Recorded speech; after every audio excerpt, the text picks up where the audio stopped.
નમસ્કાર. ડીસા શહેરમાં અસામાજિક તત્વો સામે કડક પોલીસ કાર્યવાહી. વસ્ત્રાલની ઘટનાને પગલે સ્ટેટ વાઇડ પોલીસ એક્શન. ગુજરાતના પોલીસ કમિશનર વિકાસ સહાય દ્વારા રાજ્યભરમાં કડક કાર્યવાહી માટે આદેશ.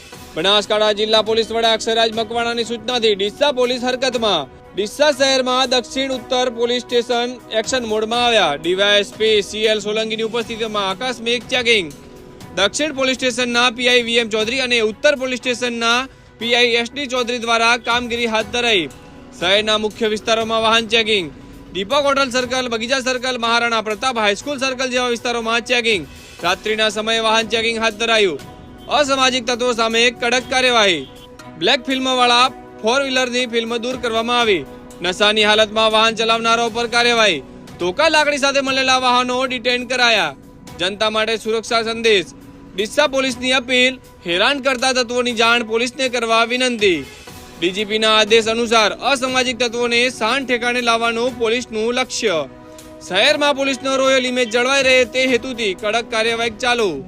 જોતા રહો સમાચાર. Bureau report, central Bharat news, Banaskantha, Deesa. DGP શ્રીના આદેશ બાદ ગુજરાત પોલીસ દ્વારા અને ખાસ કરીને બનાસકાંઠા પોલીસ દ્વારા તમામ એવા ગુંડા તત્વોની એક યાદી તૈયાર કરવામાં આવી છે કે જેઓ અસામાજિક પ્રવૃત્તિ સાથે સંકળાયેલા હોય. ખાસ કરીને શરીર સંબંધી ગુનાની સાથે, ખાસ કરીને વારંવાર ચોરીના ગુનાઓની સાથે અને પ્રોહિબિશન અને NDPS જેવા ગુનાઓની સાથે જે લોકો સંકળાયેલા હોય. આ ઉપરાંત બનાસકાંઠા જિલ્લો જે છે એ રાજસ્થાનની સાથે આશરે 285 કિલોમીટર જેટલી એક લાંબી બોર્ડર ધરાવે છે અને ઘણી મહત્ત્વની અને મોટી ચેકપોસ્ટ જે છે એ બનાસકાંઠાની અંદર આવેલી હોય. આ તમામ ચેકપોસ્ટો ઉપર પોલીસની સંખ્યાને વધારી અને ત્યાં જે છે એ વ્હીકલ ચેકિંગ હાથ ધરવામાં આવેલું છે.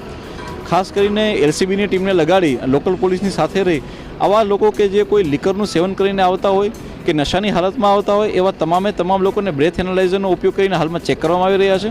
આ સિવાય મોટા ટ્રકોમાંથી કે કોઈ પણ નાની ગાડીમાંથી પણ જો માદક પદાર્થો જઈ રહ્યા હોય તો એનું સઘન ચેકિંગ થાય એના માટે SOGની ટીમને સ્નિફર ડોગની સાથે રાખીને હાલમાં ચેકિંગ કરવામાં આવી રહ્યું છે. ગાળામાં બનાસકાંઠા પોલીસ દ્વારા 7 કરોડથી વધારેનો દારૂ પકડવામાં આવ્યો છે અને 2,500 જેટલા દારૂના કેસ કરી અને 2,500થી વધારે બુટલેગરોને જેલ હવાલે કરવામાં આવેલા છે. અને આ ઉપરાંત 18 જેટલી પાસા અને 22 જેટલા તડીપાર પણ અમે લોકોએ મોટા આવા ગુનેગારોને કરેલા છે.